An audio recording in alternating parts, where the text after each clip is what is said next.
Nós não somos devedores da carne, como se constrangidos a viver segundo a carne. Porque se vivemos segundo a carne, caminhamos para a morte. O fim é morte, condenação eterna. Mas se pelo Espírito nós fizermos morrer, mortificarmos os feitos do corpo, certamente nós vamos viver.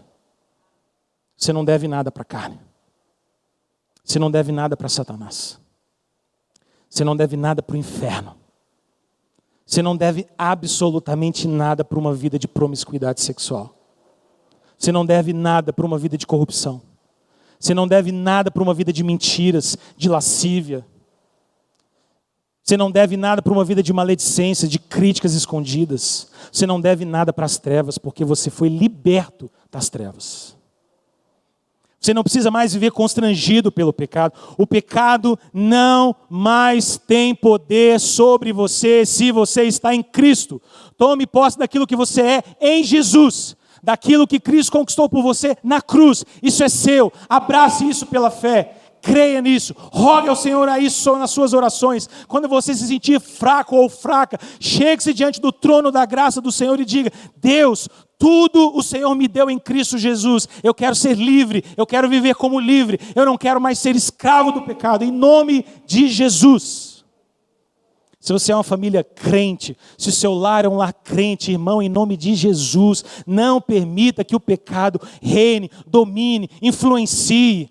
Faça raízes dentro do seu lar. Corte aquilo que afasta a sua família do Senhor Jesus.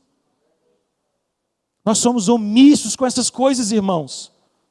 Tão omissos com aquilo que a gente assiste, com aquilo que a gente ouve, com aquilo que a gente permite dizer, com as intimidades que a gente tem. Vigie os seus filhos, vigie o namoro deles, vigie a intimidade deles, vigie as coisas na sua casa, converse com o seu cônjuge, fala sobre santidade, fale sobre vida com Deus, abandone desde a mínima coisa que afasta você do Senhor em nome de Jesus. Porque se a gente negocia com o pecado, a gente não cresce espiritualmente, irmãos. Você vai ver ano após ano passando, você vai ficar velho na fé, mas você não vai ficar maduro na fé.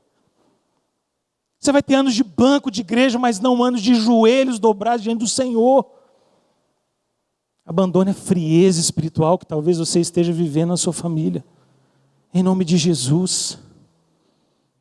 A gente diz tantas vezes que a gente luta contra o pecado, mas a impressão que eu tenho é que a maior parte das vezes a gente murmura contra o pecado, mas a gente não luta contra o pecado de verdade. Paulo está dizendo para nós, no versículo de número 13, que para a gente lutar contra o pecado, nós precisamos mortificar os feitos do corpo.